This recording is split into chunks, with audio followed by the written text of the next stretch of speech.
તો આજે આપણે ધોરણ 11ની ભૂગોળનો જે 5મું ચેપ્ટર 5મું પ્રકરણ ભૂમિખંડો અને મહાસાગરો એનો અભ્યાસ કરીએ, એના વિશે થોડી ચર્ચા કરીએ. પહેલાં ભૂમિખંડો એટલે તમે શું સમજો? ભૂમિખંડો એટલે સમજો શું? રાઈટ, જમીનના ટુકડાઓ. જમીનના જે 7 ખંડ આવેલા છે એ 7 ખંડની અહીંયા વાત કરવાની છે. અને મહાસાગર એટલે શું? તો કે જે 4 મહાસાગર આવેલા છે એ, બરાબર, 4 મહાસાગર આવેલા છે. ભૂમિખંડ અને મહાસાગર બનવા માટેની અલગ અલગ થિયરી પણ આપેલી છે. અલગ અલગ લોકોએ અલગ અલગ થિયરી આપેલી છે, તો એ બધા વિશે પણ આપણે જોઈશું. પૃથ્વી કેવી રીતે બની એની પણ અલગ અલગ થિયરી છે. ભૂમિખંડ મહાસાગર બન્યા એની પણ અલગ અલગ થિયરી છે. અડધી થિયરી સ્વીકારવામાં આવે, અડધી સ્વીકારવામાં ન આવે, કારણ કે એ લોજિકલી બધી વસ્તુનો આન્સર આપી શકતી ન હોય. જેમ કે પૃથ્વી બનવા પાછળ બિગ બેંગ થિયરી છે, એની સિવાય બીજી પણ નેબ્યુલા થિયરી છે, 1 સ્ટાર થિયરી છે, ઘણી બધી થિયરી છે, બરાબર. તો ભૂમિખંડો અને મહાસાગરોની ઉત્પત્તિ અંગેના કેટલાય પ્રશ્નો પણ ઉકેલ્યા છે, એ તો આપણને ખબર જ છે. તો પરંતુ આ બધાની અંદર આપણે વાત કરીએ તો 2 થિયરી અત્યંત મહત્ત્વની છે. એક તો છે continental drift, CD, continental drift theory, જેને ગુજરાતીમાં કહેવાય ખંડ પ્રવાહન. અને બીજા નંબરની છે PT, પ્લેટ ટેક્ટોનિક થિયરી. તો આ બંને વિશે આપણે અભ્યાસ કરીશું. બંને થિયરી અલગ અલગ છે. ઘણા બધાને જે છે એવું કન્ફ્યુઝન હોય છે કે ખંડ પ્રવહન એટલે કે કોન્ટિનેન્ટલ ડ્રિફ્ટ અને ભૂતકતી વિવર્તન, પ્લેટ ટેક્ટોનિક, બંને એક જ થિયરી છે, પણ એવું નથી, બંને અલગ અલગ છે. પહેલાં તો વાત કરીએ કે પૃથ્વીની ઉપર જે છે, પહેલાં ચલો હું તમને એક ક્વેશ્ચન પૂછું. લેન્ડસ્કેપનો મતલબ શું થાય? લેન્ડસ્કેપ અથવા લેન્ડ ફોર્મ્સ, ભૂપૃષ્ઠ, આનો મતલબ શું થાય? રાઈટ, લેન્ડસ્કેપ અથવા લેન્ડ ફોર્મ અથવા જે ભૂસપાટી જે છે, તો કે જમીન ઉપર ભૂપૃષ્ઠ, એનો મતલબ શું કે જમીન ઉપર જેટલું આવેલું ને એ બધું. જમીન ઉપર શું આવેલું? તો કે પર્વત, નદી, ઉચ્ચ પ્રદેશ, મેદાન, આ બધી વસ્તુ, દરિયા કિનારા, આ બધી જ વસ્તુ એની અંદર આવી જાય, ખીણ પ્રદેશ, એ બધા. ઓકે, તો હવે આ બધું આવેલું છે પૃથ્વી ઉપર, પરંતુ આ કંઈ બધી જગ્યાએ એક સમાન નથી, બધી જગ્યાએ અલગ અલગ છે. ત્યાં એના આકાર અલગ છે, ત્યાંના ખડકનો પ્રકાર અલગ છે. અમુક જગ્યાએ, બધી જગ્યાએ કંઈ સરખા ખડક છે નહીં. એ ખડકની રચના અલગ છે, એની ઊંચાઈ અલગ છે, સમતલ વિસ્તાર જે છે એ અલગ છે, ઢાળ અલગ છે, ઢોળાવ ને એ બધું. તો આ બધી વસ્તુના કારણે એ અલગ અલગ બને છે. તો આને આપણે ભૂમિ સ્વરૂપ લેન્ડ ફોર્મ્સ કહીએ છીએ. તો વાત કરીએ તો આ બધા શું એક હારે બન્યા હશે? તો કે ના, એક હારે નહીં બન્યા હોય, અલગ અલગ રીતે બન્યા હશે. તો કઈ રીતે બન્યા હશે એ બધું પણ આપણે જોઈશું. તો આ બધી વસ્તુના આધારે આ જે ભૂમિ સ્વરૂપ લેન્ડ ફોર્મ જે છે, લેન્ડ ફોર્મ એને 3 ભાગમાં વહેંચવામાં આવે છે. ઓકે, તો હવે આપણે સૌથી પહેલાં 3 પ્રકારના ભૂમિ સ્વરૂપો જોઈએ. તો એનું પહેલાં તો નામ છે પ્રથમ શ્રેણીના ભૂમિ સ્વરૂપો, દ્વિતીય શ્રેણીના ભૂમિ સ્વરૂપો અને તૃતીય શ્રેણીના ભૂમિ સ્વરૂપો. આ ભાગ કઈ રીતે બન્યા? તો કે આ એની રચના જે રીતે થઈને એના આધારે બનેલા છે. પૃથ્વી તૈયાર થઈ અને સૌથી પહેલાં જે બન્યા એને પ્રથમ શ્રેણીના કહેવાય, પછી બન્યા એ દ્વિતીય શ્રેણીના, અને એની પછી જે બન્યા એ તૃતીય શ્રેણીના. તો એક રીતે સૌથી નેચરલ અથવા સૌથી જૂના હશે એ કયા હશે? તો પ્રથમ શ્રેણીના જે છે એ સૌથી જૂના હશે. કેમ? કારણ કે સૌથી પહેલાં એનું નિર્માણ થયું છે એ.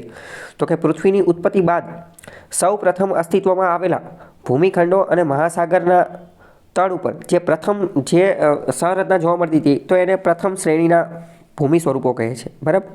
પરંતુ કાળક્રમે એટલે કે ધીમે ધીમે શું થયું?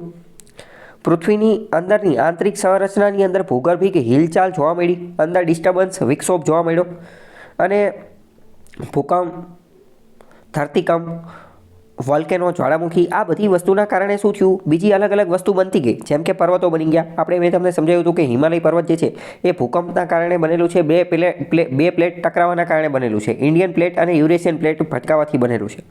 પછી ઉચ્ચ પ્રદેશ, પછી મેદાનો, પછી ફાટ, ખીણો, તો આવી અલગ અલગ વસ્તુ બની. તો આ બધું જે છે આને શું કહેવાય? આને દ્વિતીય શ્રેણીના કહેવાય.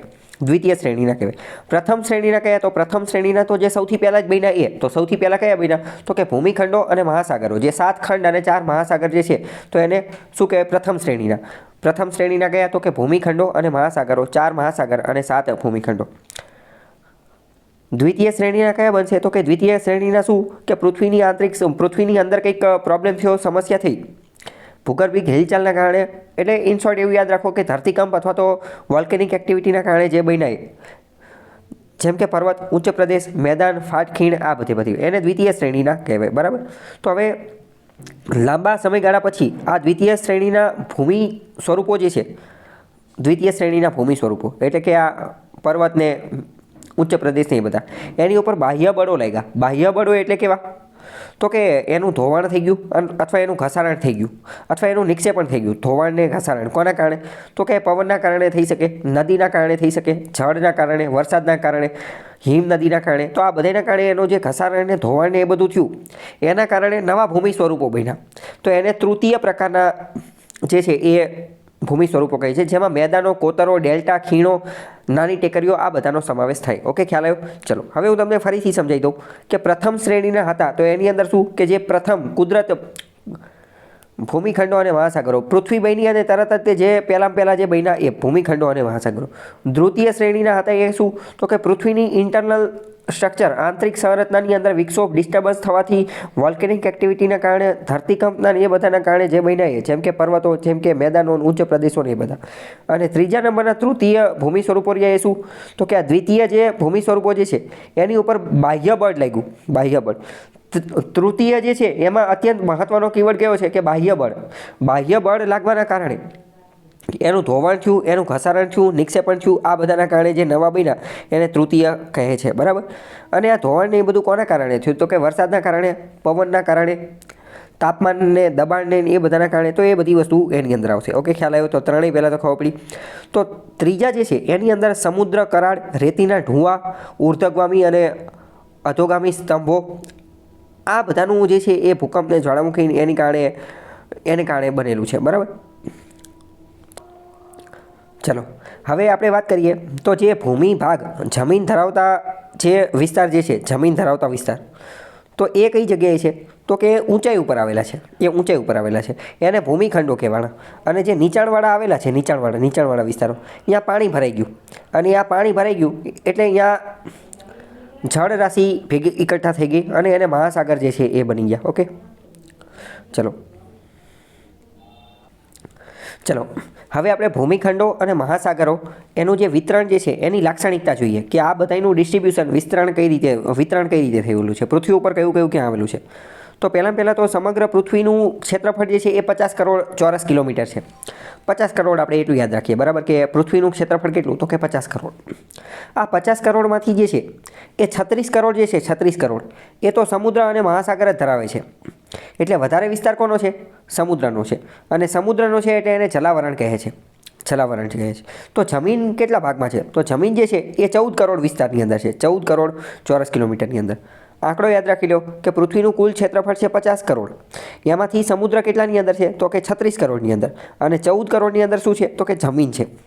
એટલે આના આધારે આપણે એવું કહી શકીએ કે મહાસાગર, સમુદ્ર અને ભૂમિખંડોનું પ્રમાણ કેવું છે? તો કે સમગ્ર પૃથ્વીની અંદર વાત કરીએ તો મહાસાગરો 71% અંદર આવેલા છે અને ભૂમિખંડો જે છે એ 29% અંદર આવેલા છે. તો પૃથ્વી ઉપર મહાસાગરનું પ્રમાણ વધુ છે કે જમીનનું પ્રમાણ વધુ છે? તો કે મહાસાગરનું પ્રમાણ જે છે એ વધુ છે. બરાબર. કારણ કે મહાસાગરો 71%માં છે જ્યારે ભૂમિખંડો 29%માં છે. ઓકે, આટલું ખ્યાલ આવી ગયો. પરંતુ જો આપણે લોજિકથી વિચારીએ, જો પરીક્ષામાં પ્રશ્ન પૂછાય તો આ જ જવાબ લખવાનો છે. પરંતુ આપણે થોડું લોજિકલી વિચારીએ ને તો ભૂમિખંડોનું પ્રમાણ વધારે છે. હકીકતમાં જોઈએ તો ભૂમિખંડોનું પ્રમાણ 100% છે. તમને એવું લાગે એવું કઈ રીતે? ના, એવું નથી. એવું એટલા માટે કારણ કે ચલો 29% ભૂમિખંડો છે અને 71% સમુદ્ર છે. પરંતુ આ જે 71% સમુદ્ર છે તો સમુદ્રની નીચે તે છે તો ભૂમિ જ તે ને, એની નીચે તે છે તો જમીન જ તે ને. બરાબર. એટલે લોજિકલી વિચારવી તો 100% તો ભૂમિ જમીન જ છે. એ ભલે પાણી દેખાતું હોય પણ નીચે તો જમીન જ છે. ઓકે, પણ આપણે અહીંયા જે આંકડો આપેલો એ યાદ રાખવાનો. હવે પૃથ્વી જે છે, પૃથ્વીની બરોબર મધ્યમાંથી 0 ડિગ્રી આપણે જેને કહીએ, પૃથ્વી ઉપર જે આડા લીટા આપણે જે બનાવેલા છે એ છે અક્ષાંશ. તો 0 ડિગ્રી જે આડો લીટો જે છે 0 ડિગ્રી, એને વિષુવવૃત્ત કહેવામાં આવે છે. અને વિષુવવૃત્ત જે છે એ એક રીતે પૃથ્વીના 2 ભાગ પાડે છે. એક ઉત્તર તરફનો ભાગ અને એક દક્ષિણ તરફનો ભાગ. ઉત્તર અને દક્ષિણ. બરાબર. તો ઉત્તર ભાગ જે છે ઉત્તર ભાગ એની અંદર જમીન વધુ આવેલી છે. હમણાં આપણે નકશો ને બધું જોઈશું ત્યારે હું તમને સમજાવીશ. તો ઉત્તર ભાગની અંદર જમીન વધુ આવેલી છે એટલે એને ભૂગોળાર્ધ કહે છે અથવા જમીન ગોળાર્ધ જે છે એ કહે છે. એમાં 81% જમીન આવેલો છે. આમાં કયા કયા ખંડ આવે તો કે ઉત્તર અમેરિકા આવી જાય, યુરોપ આવી જાય, એશિયા આવી જાય, આફ્રિકા, દક્ષિણ અમેરિકા આ બધા આવી જાય. અને જ્યારે દક્ષિણ ગોળાર્ધ પૃથ્વીનો જે કર્કવૃત્ત ઇક્વેટર વિષુવવૃત્ત 0 ડિગ્રી જે છે એ બે ભાગ પાડે છે, એક તો ઉત્તર ભાગ અને દક્ષિણ ભાગ. તો દક્ષિણ ભાગ જે છે દક્ષિણ ભાગ અહીંયા પાણી વધુ છે એટલે એને જળ ગોળાર્ધ કહે છે, જળ ગોળાર્ધ. બરાબર, અહીંયા પાણી જે છે એ વધુ છે. અહીંયા લગભગ 90% પાણી છે અને 10% તે જે છે એ જમીન વિસ્તારો આવેલા છે. ઓકે, ખ્યાલ આવ્યો? જો નીચે નકશો જે છે એ મેં મૂકેલો છે એટલે તમને ખ્યાલ આવી જાય. એની નીચે જો બરોબર વ્યવસ્થિત નકશો છે. તો પહેલાં તો નકશામાં જે છે ને એ તમને ખ્યાલ હોવું જોઈએ કે કઈ વસ્તુ કઈ જગ્યાએ છે ને એ બધું. ઓકે, એક મિનિટ. સૌથી પહેલાં તો જે છે ને એ આ પૃથ્વીનો નકશો જે છે ને વર્લ્ડ મેપ વિશ્વનો નકશો એ તમને ખબર હોવી જોઈએ. બરાબર, હવે ડિટેલમાં ખબર ન હોય તો કંઈ નહીં, પણ થોડી ઘણી વસ્તુ તો ખબર હોવી જ જોઈએ. થોડી ઘણી એટલે કેવી તો કે કયો ખંડ ક્યાં છે ને ઇનફેક્ટ એટલી તો ખબર હોવી જોઈએ. બધા ખંડ જે છે ને એની ખબર હોવી જોઈએ. કયો મહાસાગર ક્યાં છે ને એ ખબર હોવી જોઈએ. કયો મહાસાગર ક્યાં છે એ ખબર હોવી જોઈએ. અને બીજું એ કે બરાબર વચ્ચેથી 0 ડિગ્રી એટલે કે વિષુવવૃત્ત જે છે એ બહાર નીકળે અને ઉપર કર્કવૃત્તને મકરવૃત્તને એ તો આપણે જ્યારે શીખીશું ત્યારે શીખીશું, પણ અત્યારે તમને આ ખંડની ને એ બધાની ખબર હોવી જોઈએ. બરાબર, એક મિનિટ. તો જેમ કે જો અહીંયા આ જે છે પહેલાં તો બરાબર વચ્ચે જે છે એ આ શું છે તો કે વિષુવવૃત્ત કે જે બે સરખા ભાગ કરે છે. ઉપરનો ભાગ એને ઉત્તર ભાગ, અહીંયા જમીન વધુ આવેલી છે. જો આ બધી જમીન છે આમાં પહેલાં તો અહીંયા જે જગ્યાએ બ્લુ જેટલું પણ દેખાય એ બધું પાણી છે. બ્લુ જેટલું દેખાય એ પાણી છે. તો ઉપર બ્લુ ઓછું છે, નીચે બ્લુ વધારે છે.